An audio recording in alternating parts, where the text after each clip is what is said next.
Barangay Ginsaugon sa St. Bernard, Southern Leyte, mistulang nilamon ng lupa. Bilang ng patay patuloy na dumarami. Patuloy na pagulan at pagguho ng lupa sa iba pang barangay sa gabal sa search, rescue and retrieval operation. Nag-surfacing kasi umuulan pa. Wala yung asawa mo.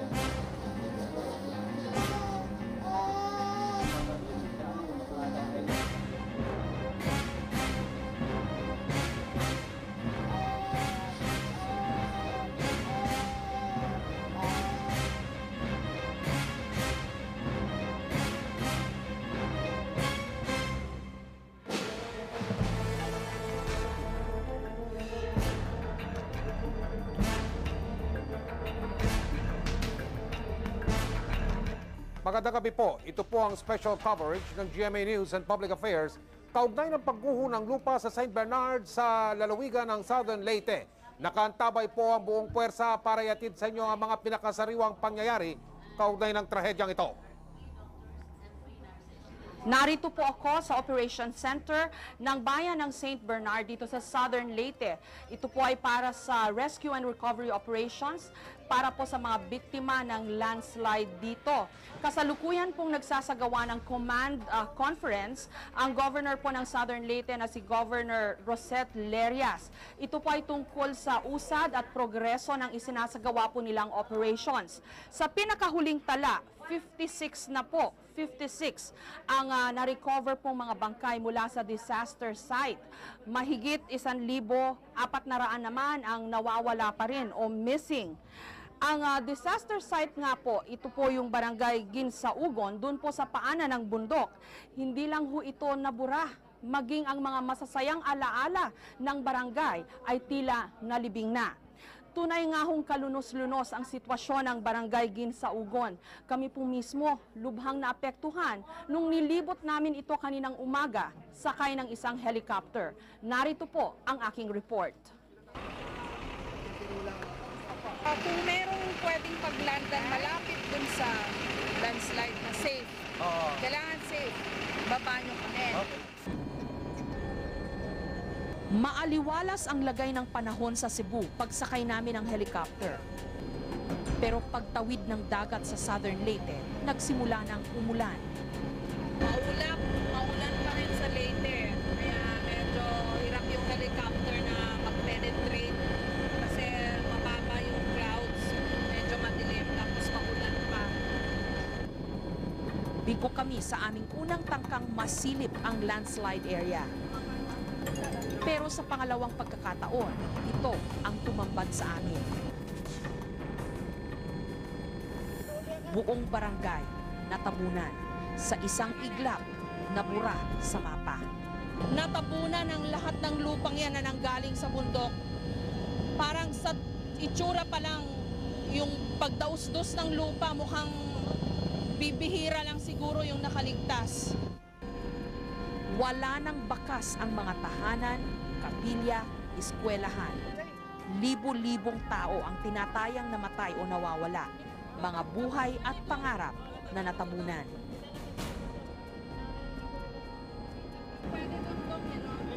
Bumaba kami sa itinalagang command post para sa rescue and recovery operations. Yung gumuhong lupa ngayon para makapunta doon yung mga rescue team, kailangan tawirin nila yung ilog na yan. At dito ngayon sila nag-set up ng pinaka-command post. At karamihan sa mga miyembro ng rescue team, mga pulis, may mga sundalo, may mga government officials, sari-sari, lahat tumutulong. Mahirap man ang kondisyon doon, buhay ang pag-asa na meron pang mga maisasalba mula sa gumuhong lupa. I'd like to make it clear na we had to stop the rescue operations last night because we were endangering already the lives of the rescuers. Madilim dito kagabi at saka pagpasok nila sa landslide area, nababaon sila ng hanggang bewang. Hanggang saan yung kute? Hanggang sa dito. Hindi pa kami nakapenetrate ng mga 50 meters from the last portion ng ng mud.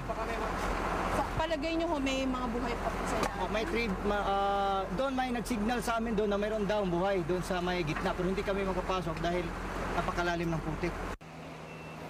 Ang mamang ito naiwang nag-iisa. Ang kanya raw buong pamilya natabunan. Eh, yung pamilya niyo, kumusta? 5. Lima, pati yung misis mo. Oo. Wala na ho, pati bahay. Wala na mga katibahan. Napakarami ang mga tulad niya, naghihintay ng anumang balitang maihahatid mula sa gumuhong lupa. Kung aerial video o survey po ang aking inihatid na balita sa inyo, ang susunod ho naming ibabalita sa inyo ay tungkol po sa sitwasyon sa ibabaw po mismo ng gumuhong lupa. Hindi po biro ang hirap na pinagdaanan ni Sandra Aguinaldo upang ihatid sa inyo ang kanyang ulat. Sandra? Jessica, naging mabagal ang pag-usad ng rescue operations dahil na rin sa sama ng panahon. At habang dumadaan nga ang mga oras, lalong tumitindi ang pag-aalala ng mga pamilyang naapektuhan. Dalawang magkapatid na dalaga ang nakisakay sa amin papunta sa barangay Ginsaogon. Mula Cebu City, napasugod daw sila para kumustahin ang lagay ng dalawa pang kapatid na nakatira sa kanilang tiyuhin. Pero sa bungad pa lang ng barangay Ginsaogon, malinaw na sa kanila ang nangyari. Makita, ma'am. Nasaan? Hindi na makita. Lubog na po. Saan dun sa parte ba ng mga lupa na yon? May lubigan eh. Kanang nag-iisang lubigan. Dito dapat diyan. Oo. So, dapat natatanaw natin ngayon yung bahay mo? Naman ko ko mga paryente diha. Marami ako mga kapamilya, relatives gani, ma'am. Sa gitna ng paghihinagpis ni na Elizabeth at Marites, patuloy ang rescue operation sa pag-asang may makukuha pang buhay. Kasama ang mga rescuers, 2 oras kaming naglakad patungo sa sentro ng barangay. Hinanap ang elementary school na natabunan daw ng putik sa gitna ng klase. May balita kasing may nakapag-text na biktima mula sa naturang eskwelahan. Pero kinilabutan ako sa aking nakita.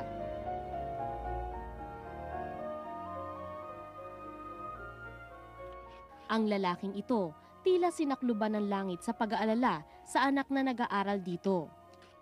Nandyan yung simbahan. Mula dyan, 50 meters papunta rito, dito yung elementary school. Yan yung elementary school. Kaya ito yung kabuuan ito, punta rito, ito yung barangay mismo. Ito yung tinayuan natin, ito yung barangay. Nakakalungkot na ang putik na nilalakaran ko ang naglibing sa dating magandang barangay ng Ginsaogon. Ito yung malaking problema ngayon ng mga rescuers. Bukod kasi sa mabato at saka maputik yung dinadaanan namin, paminsan-minsan umuulan kaya bumabagal yung lakad namin. At saka meron kami naririnig ng malakas na agos ng tubig na hindi namin alam kung saan nanggagaling kaya pinangangambahan nila na baka maulit ang landslide. Ilang beses nagpanik ang mga rescuer dahil dito. Oo. Gumagalaw eh. Sa isang bahagi ng barangay, ito ang aming nadatnan. Mga bahay na tinangay ng landslide sa isang palayan na kalahating kilometro ang layo. Wala nang nakaligtas.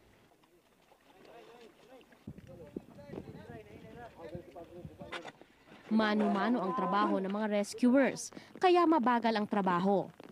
Pero dito ka rin bibilib sa diskarte at tiyaga ng mga Pinoy.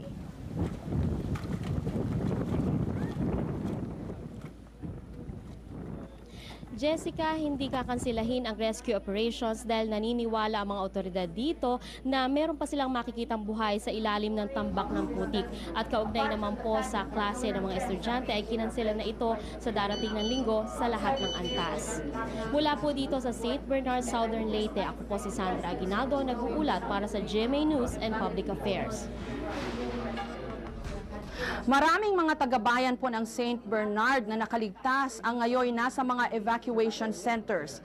Pero wala daw ho silang dapat ipagpasalamat kahit sila'y nakaligtas dahil wala na silang mga asawa, magulang, anak, kapatid at iba pang mga kaanak. Narito po ang ulat ni Susan Enriquez. Sila ang apat na mukha ng nangyaring trahedya sa barangay Ginsaugon. Si Josephine Sansol, gusto nang wakasan ang buhay. Namatay kasi ang kanyang asawa, 2 anak, pati na magulang. Hindi ko nakita. Sana makita ko ang mga pamilya ko ngayon. Wala na akong pag-asa sa buhay ko. Sa murang edad, gusto na rin sumuko ni Arlene Aurelio. Nasa paaralan si Arlene nang gumuho ang lupa, kaya nakaligtas siya. Pero hindi ang 2 kapatid at ang lolo't lola. Nang biglang may pumutok, akala namin tubig po yun. Yun pala yung lupa na gumuho. Nagsitakbuhan na lang kami. Yung mga bag namin, iniwan na lang namin. Halos magkadapa-dapa na lang kami sa pagtatakbo. Naubos na rin ang luha ni Benedicta Siga. Hindi siya makapaniwalang patay na rin ang asawa at 3 anak. Nasa kabilang baryo siya nang mangyari ang trahedya. Yung baryo namin, doon na lang ako sa eskwelahan, tingin ng ganyan kasi nakita ko naman nga yung bundok nga tumabon sa namin, sa baryo namin. Oo. Iyak na lang ako ng iyak kasi yung asawa ko nandoon. Si Jonelito Siga hanggang ngayon pinipilit itago ang sakit ng kalooban. Namatayan din siya ng asawa at 2 anak. Nasa bundok siya nang mangyari ang pagguho ng lupa. Pero hanggang ngayon, umaasang baka buhay pa ang pamilya. Hindi nga ako mapakali, hindi pagkain nga talagang, ewan ko lang, tulog. Sa tingin ko, sa palay ko talaga parang buhay sila sa paningin ko. Pero dahil sa trahedya, wala nang balak ang mga pamilya ng biktima na balikan ang kanilang lugar na minsay naging bahagi ng mga pangarap. Ako si Susan Enriquez para sa GMA News and Public Affairs. Mga kapuso, wala pong nagakala na sa isang iglap mabubura sa mapa ang isang buong barangay sa lalawigan ng Southern Leyte. Dahil sa tinaguriang killer landslide, maraming buhay at ang mga pangarap ang nalibing.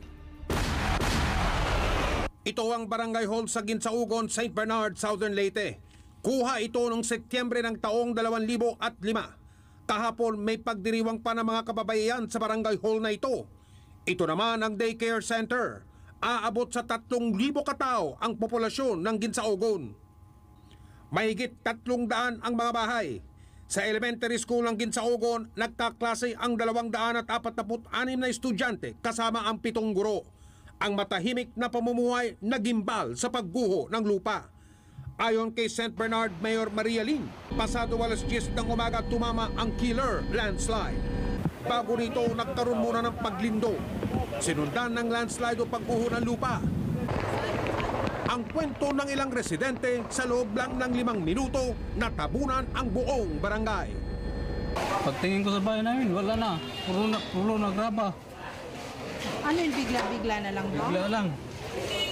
Malakas. Nitong buwan ng Pebrero, tuloy-tuloy ang pagulan sa lugar na ito. Ang bumuhos na ulan ngayong buwan lang ito, 5 beses na mas marami kesa normal. Sa pag-aaral ng Mines and Geosciences Bureau, posibleng pumasok daw ang tubig sa mga biyak na mga batong marurupok. Nang mapuno na ng tubig ulan, tuluyan ng nabiyak ang mga ito at naging sanhi ng pagguho ng lupa o landslide. Ang 1,000 hektaryang komunidad nabura sa mapa. Natabunan ng putik at lupa. Ang kapal tinatayang 30 hanggang 40 talampakan. Hindi pa matukoy hanggang sa mga sandaling ito kung ilan pang talagang nalibing ng buhay sa landslide. Ang tiyak lang, nagdulot ito ng matinding pighati sa komunidad na hindi malaman ngayon kung paano sila babangon sa sinapit na trahedya.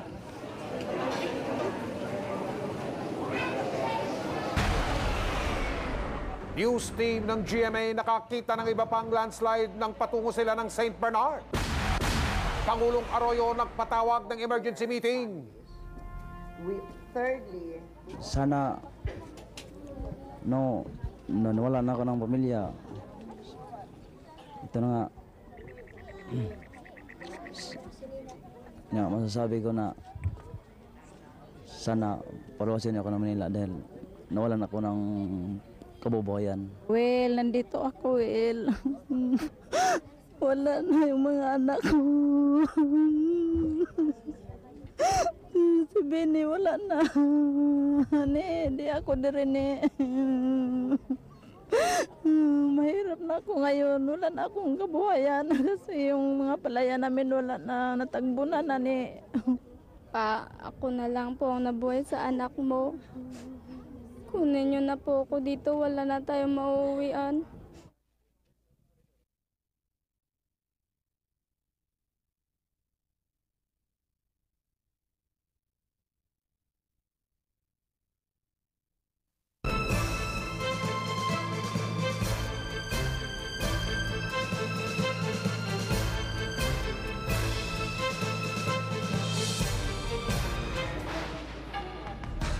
Napakahirap na po ngayong pasukin ang bayan ng St. Bernard dito po sa Southern Leyte. Naranasan ho ito kanina mismo ng ating mga kasamahan sa GMA News and Public Affairs. Yung po kasing mga daanan na landslide na rin.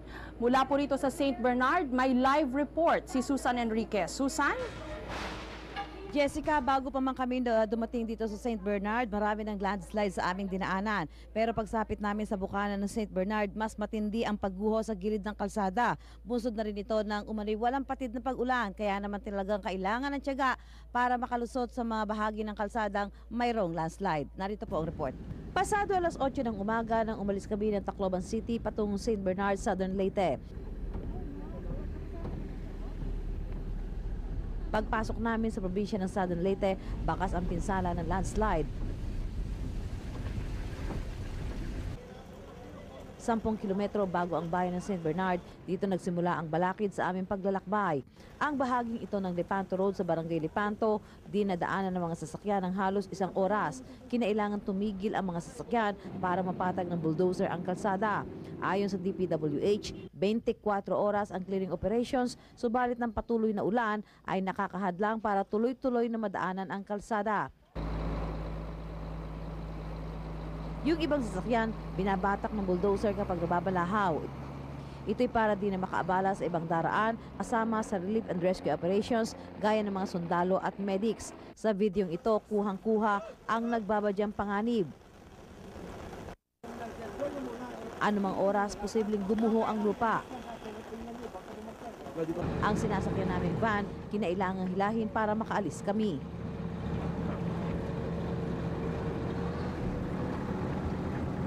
Dahil nahihirapan ding makadaan ng mga maliliit na sasakyan, ang iba'y naglakad na lang o di kaya ay sumakay sa habal-habal o motorsiklo.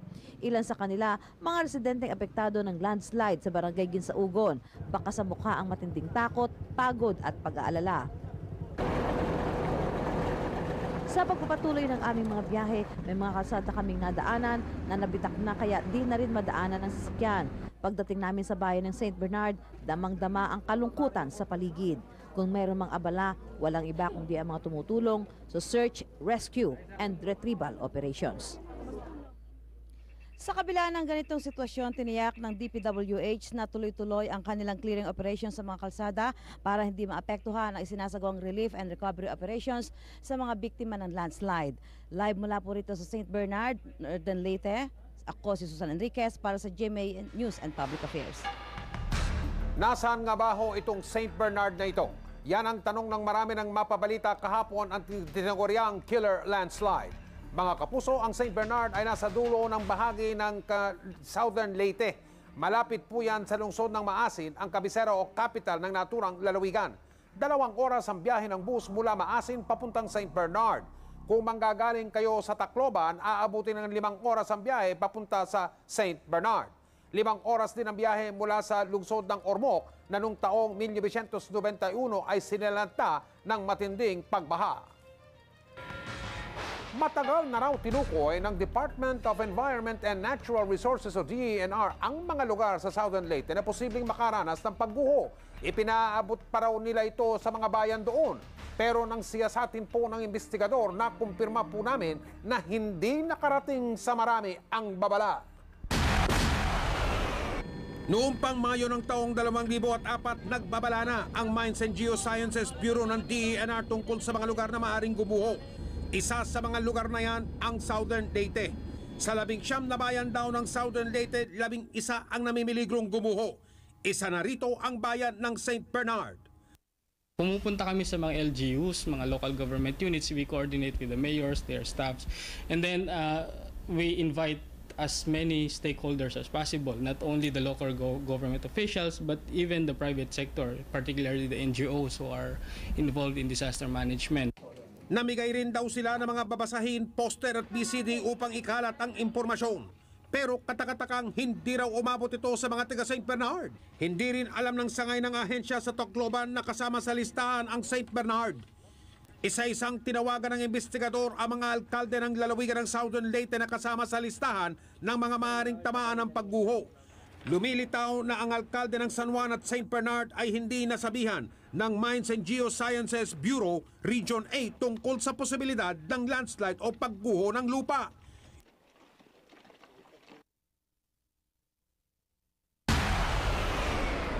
Susunod, iba't ibang bansa tumutulong na sa mga biktima ng landslide sa Southern Leyte. GMA Kapuso Foundation puspusan ang paghahanda para tulungan ang mga biktima.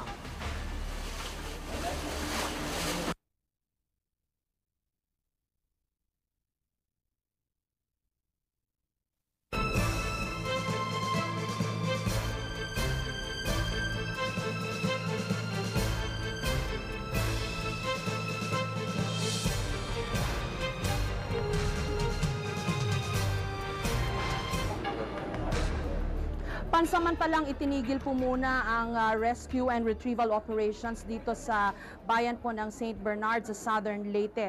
Madilim na ho kasi at delikado po para sa mga rescue workers doon sa lugar na ipagpatuloy ang kanila pong misyon. Kanina pong hapon ay nakuna ng GMA News ang retrieval operations sa barangay Ginsaugon.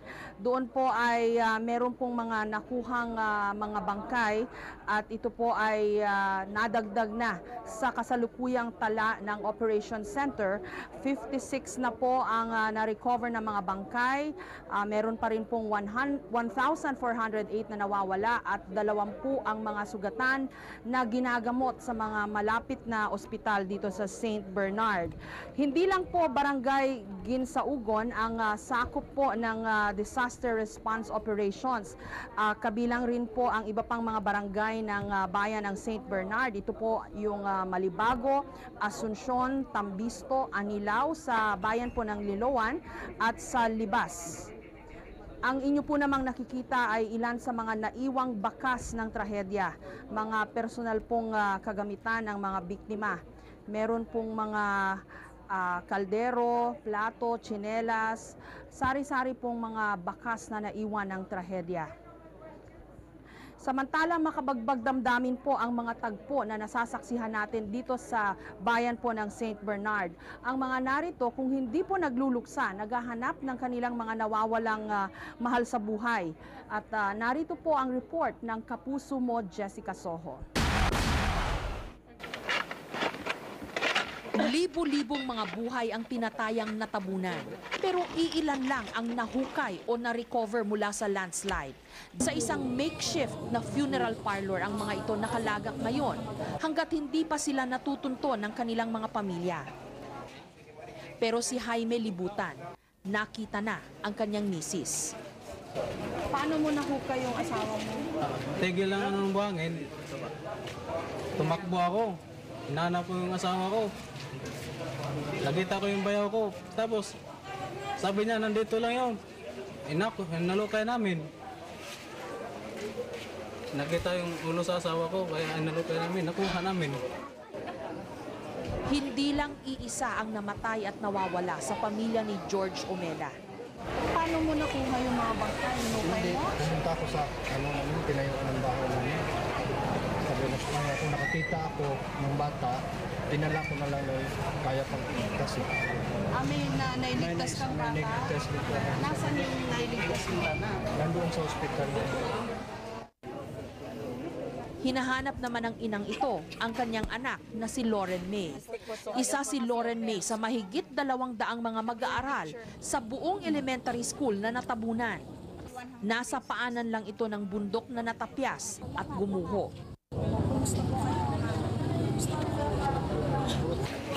Ito tayo na sana para makita ko na okay na.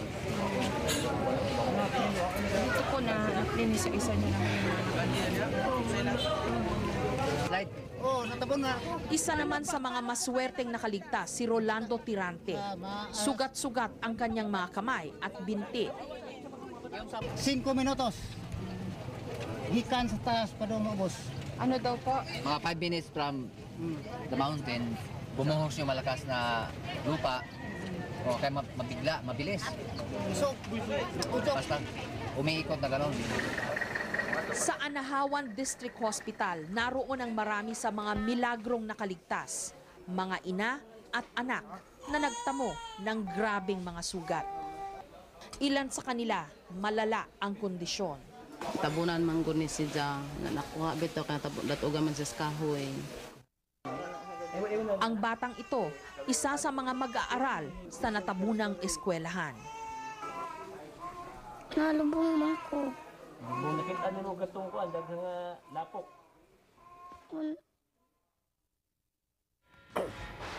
Doble kayod po mga otoridad sa pag-asa na baka may masagip pang mga taong buhay mula sa gumuhong lupa sa St. Bernard sa Southern Leyte. Meron po tayong live report mula kay Maki Pulido. Nandun po siya ngayon sa tanggapan ng National Disaster Coordinating Council o NDCC. Maki. Mike, sa pinakahuling report mula sa National Disaster Coordinating Council, tumaas na ang bilang ng mga nasawi. Naiiba lang ang bilang ng NDCC kumpara sa talaan ng command center dun sa Southern Leyte. As of 6 p.m., 50 na ang patay. Ito nga yung nasa talaan ng NDCC. 35 pa lamang dito ang nakikilala. 953 ang nawawala. Halos buong puwersa ng gobyerno ang kumikilos ngayon sa harap ng trahedya sa Southern Leyte. Mismo si Pangulong Arroyo ang namuno ng emergency meeting ng National Disaster Coordinating Council kanina at dito nangako siyang dititigil ang operasyon sa barangay Ginsaugon hanggat ma-recover ang pinakahuling bangkay at mabigyan ng disenteng libing. We will not rest until all the last remains of our beloved countrymen, countrywomen, and children will be recovered and be given a proper and dignified burial. Tatala ng NDCC, halos 300 estudyante at guro ang nasa loob ng paaralan na natabunan ng landslide. Pinapamadali ng Pangulo ang rescue operation sa nasabing eskwelahan dahil sa report na may nakapag-text pa mula roon at humihingi ng tulong. Di pa naman tapos ang kalbaryo ng mga taga-Leyte. Batay sa natanggap na report ng NDCC, nagkaroon pang muli ng isa pang landslide sa bayan ng St. Bernard kagabi. Kaya dagdag na 11 barangay ang inilikas na. May report ding landslide sa Panaon Island, bayan ng Santa Paz, pero wala pang detalye. Ang problema, lalo pang lalakas ang ulan sa Leyte. Mike, 3 helicopter, 2 C-130 cargo plane, 1 barko ng Philippine Navy at 2 naman mula sa Philippine Coast Guard ang na-deploy na para sa relief and rescue operations sa Southern Leyte. Mike? Maraming salamat, Maki Pulido, nakatutok live mula sa NDCC. Susunod ang pagpapatuloy ng special coverage ng GMA News and Public Affairs kaugnay ng pagguho dyan sa may Southern Leyte. Si Jeneline Mercado nag-aalala para sa mga kababayan nila sa St. Bernard.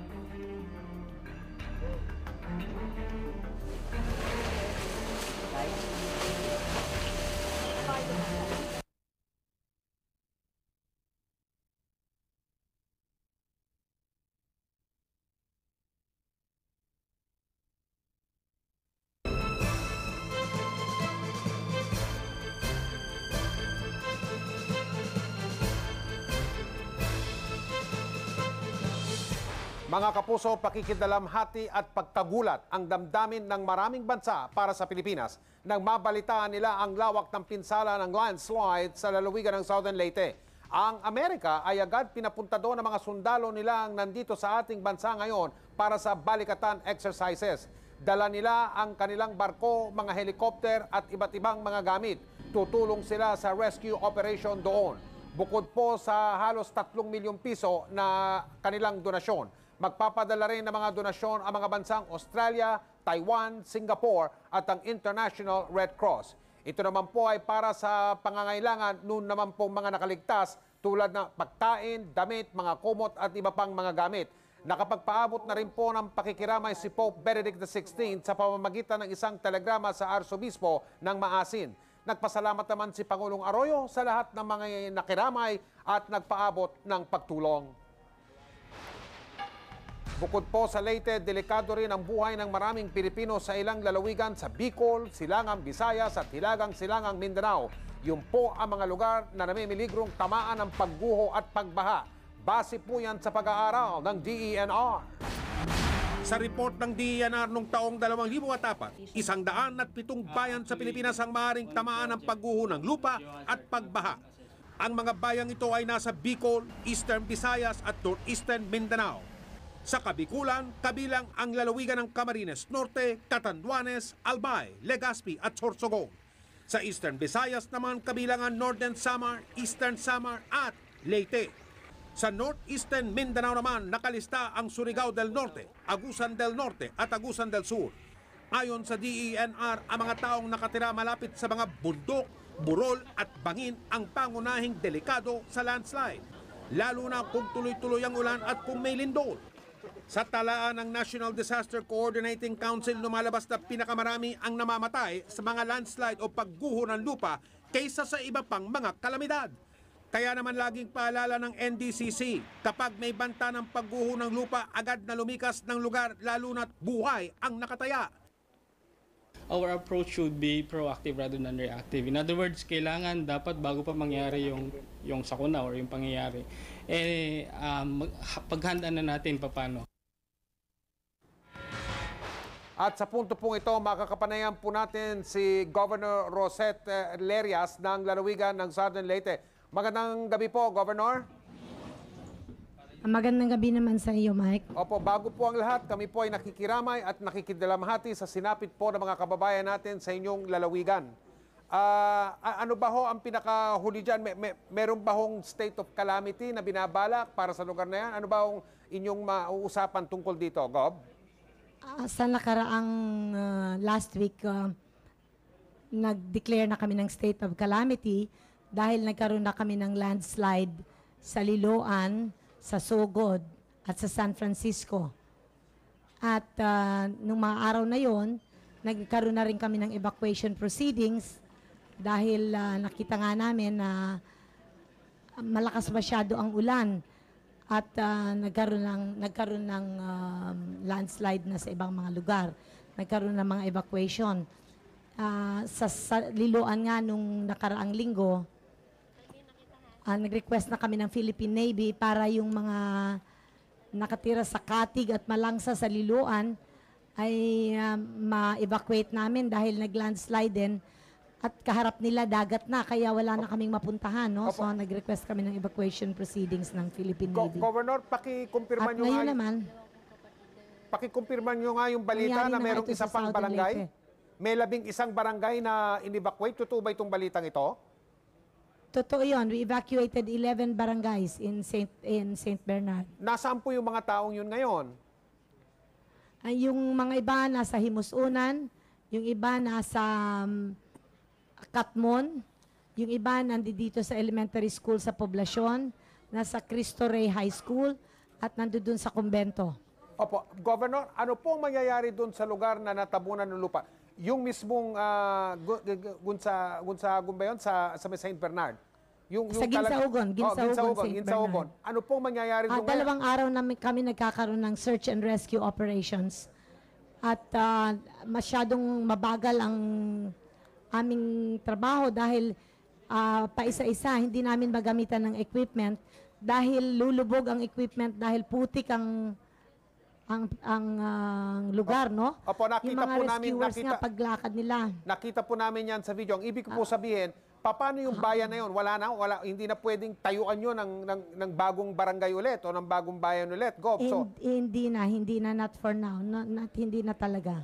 So talagang wala na po sa mapa yan? Matatanggal na yung Ginsaogon, hindi na natin malalagyan ng Ginsaogon dahil marami naman sigurong hindi na gustong titira doon dahil sa ayaw natin sa gusto. Opo. Hindi naman talaga natin mauubos yung mga taong mariretrieve doon. Opo. May ideya ba tayo kung ilang tao pang nandun sa ilalim ng lupa na bumagsak galing sa bundok sa puntong ito, Gob, o hindi pa natin masasabi? Hindi pa natin masasabi, no? Kasi ngayon, dumadami yung mga taong pupunta dito at nagsasabi na sila taga-Ginsaogon at hindi sila kasama dun sa nasalanta. So we are hoping that more and more people will come forward and tell us na taga Ginsaugon kami, hindi kami kasama para yung bilang natin liliit ng liliit. So yun po ang panawagan ninyo. Kung tiga dun sila, excuse me po, at sila po ay nakaligtas, magpunta lang po saan, Gov, para malaman natin kung ilan... Nandito sa ating command center sa munisipyo. Sa munisipyo, sa St. Kung pwede Bernard. lang, pumunta kayo rito para magpalista kayo, para alam natin kung ilan talaga ang hindi kasama dun sa nasalanta. O sige po, Governor, marami pong salamat sa impormasyon na ipinamahagi nyo sa amin at muli ang aming pong pakikiramay sa mga kababayan natin dyan sa inyong lugar. Maraming salamat din po sa inyo, sa inyong papapala. At susunod mga kapuso, si Jeneline Mercado at ang kanyang ina na tubong St. Bernard, labis na nalulungkot sa naganap na landslide.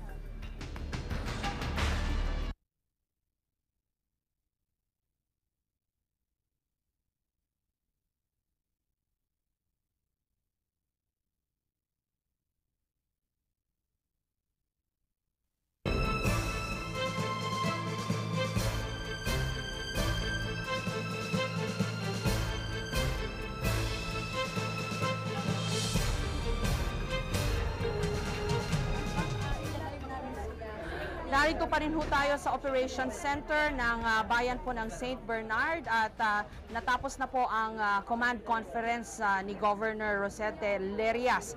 At ulitin lang po natin na bukod po doon sa barangay Ginsuagon ay meron pa hong 11 barangays na na-evacuate na dito pa rin ho sa bayan ng St. Bernard. Alam nyo ho, masungit pa rin ho ang lagay ng panahon dito.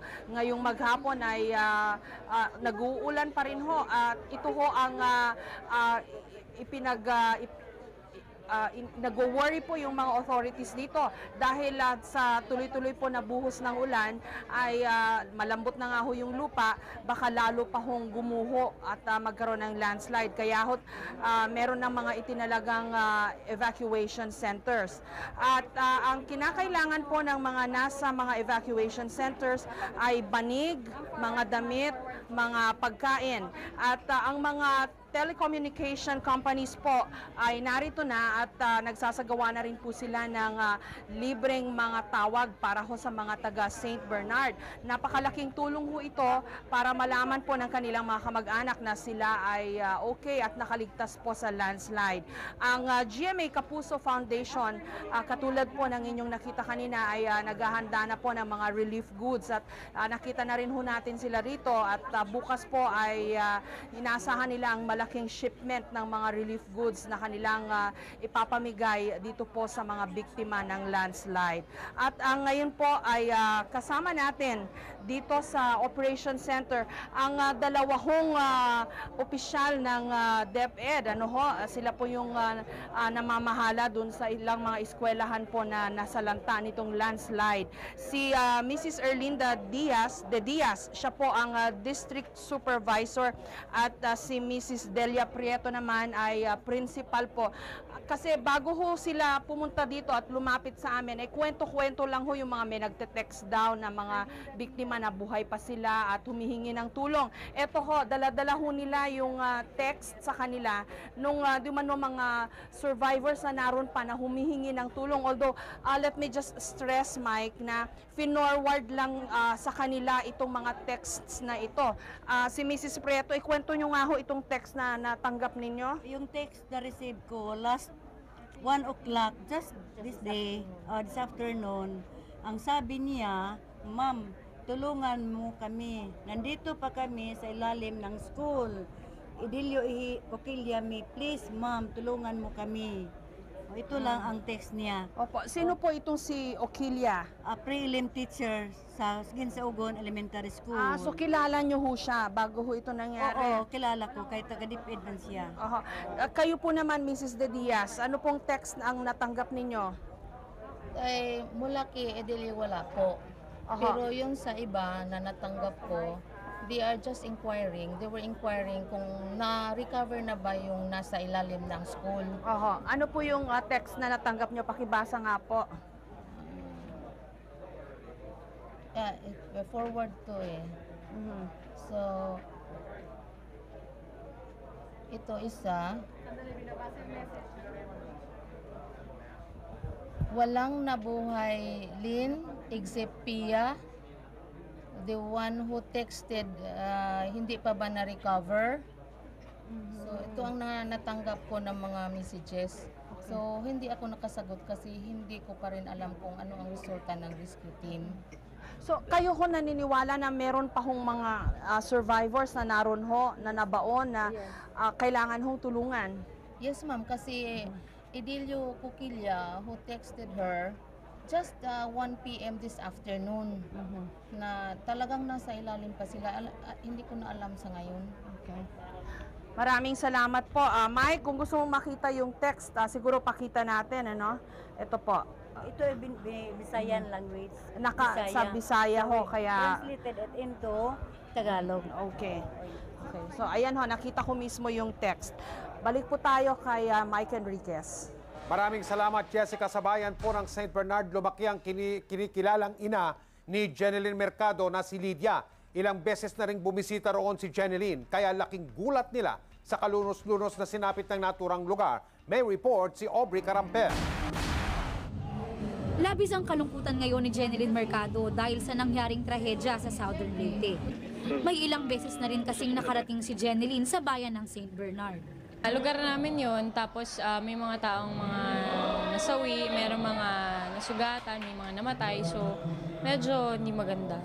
Ganoon din naman ang nararamdaman ng kanyang kinikilalang ina na si Lydia Mercado para sa kanyang kinagisnang bayan. Sakit, nakakalungkot. Kanina habang nanonood ako, umiiyak ako, Diyos ko, ano ba nangyari sa bayan namin? Hindi makalain. 3 taon na ang nakalilipas ng huling bumisita doon ng mag-ina. Kaya naman hindi pa rin sila makapaniwala na mangyayari ang masaklap na trahedya. Tumawag yung kapatid ko, mga classmates niya, puro kilala kayo, may kapitbahay pa nga ako na nagpunta yata doon, ang pamilya, buong pamilya nandoon namatay. Gayon pa man, nagpapasalamat pa rin sila dahil hindi naman nakasamang natabunan ng kanilang bahay sa St. Bernard. At wala rin silang kamag-anak na naging biktima ng gumuhong lupa. Ngunit nangangamba pa rin si Mami Lydia para sa ilang mga kababayan doon. Sana kung saan ngayon, magsilikas na sila muna. Kasi wag na nilang antayin na dumating pa yung oras na nandyan na tsaka sana pumunta na sila sa yung safe na lugar para namang hindi madagdagan yung mga taong nasawi. Ako si Aubrey Carampel para sa GMA News and Public Affairs. At sa mga kababayan naman natin na nag-aalala sa kanilang mga kaanak sa St. Bernard sa Leyte, maaari po kayong tumawag sa Operation Center ng National Disaster Coordinating Council o NDCC sa mga teleponong niyang nakikita nyo sa inyong telebisyon. 912-5668, 911-1406 at 912-5979. Bukas din po ang hotline ng Philippine National Red Cross sa numerong 527-0000, 527-0000 at sa Red Cross sa Leyte 053-381-2473 para sa mga impormasyon tungkol sa trahedya. Sa mga nais po namang tumulong sa pamamagitan ng DSWD, maaari po kayong tumawag sa DSWD Leyte 053-570-9016. Ang tanggapan naman po ng GMA Kapuso Foundation ay bukas para sa anumang tulong na maibibigay ninyo sa mga kababayan natin sa Southern Leyte. Magdamagan po ang gagawing paghahanda at pagtrabaho. Ito po ay kuha dyan mismo sa GMA Kapuso Foundation Live. Nagdatingan na po ang mga nagbo-volunteer, mga kapuso, na nagbabalot ng mga dadalin. Araw-araw po yan, hanggat 2-3 biyahe po na padala papunta doon sa St. Bernard ang umaalis. Kung gusto nyo po mag-volunteer, magpunta lang po kayo sa tanggapan ng GMA Kapuso Foundation sa may 11 Scout Jamboree Street. Tabi po yan ng Timog at EDSA sa may building po ng GMA. O kaya tumawag po kayo sa GMA Kapuso Foundation. Ayan po yung telepono sa baba ng inyong telebisyon. 928-4299, 928-4299 o sa 928-7021, 928-7021, 9902 ang lokal. Maaari rin pong inyong dalhin ang inyong tulong sa lahat ng outlet na McDonald's at sa mga Ever Gotesco mo. Ang mga pangunahing kailangan po ng mga kababayan natin sa Southern Leyte ay pagkain, tubig, banig, damit, gamot at mga gamit na pang first aid. Pwede rin po kayong magbigay ng pera, ideposito nyo lang po sa account ng GMA Kapuso Foundation sa anumang sangay ng Metrobank at sa UCPB. Nananawagan po na naman kami na tayo po ay magtulungan para maibsan ang paghihirap ng mga kapwa nating Pilipino, ng ating mga kapuso, doon po sa lalawigan ng Southern Leyte. At yan po ang special coverage ng GMA News and Public Affairs sa trahedya ng pagguho ng lupa sa Southern Leyte. Mga kapuso, ipagdasal po natin ang ating mga kababayan at tinamahan ng trahedyang yan at tulungan po natin sila. Ako po ang inyong kapuso, Mike Enriquez. Patuloy po naman ang pagtutok ng GMA News and Public Affairs dito sa mga pangyayari kaugnay ng pagguho ng lupa sa St. Bernard sa Southern Leyte. Ako po ang inyong kapuso, Jessica Soho. Hangad po namin ang ating pagkakaisa sa harap ng isa na namang pagsubok. Ito po ang GMA, walang kinikilingan, walang pinoprotektahan. Walang kasinungalingan, serbisyong totoo lamang. Magandang gabi po sa inyong lahat.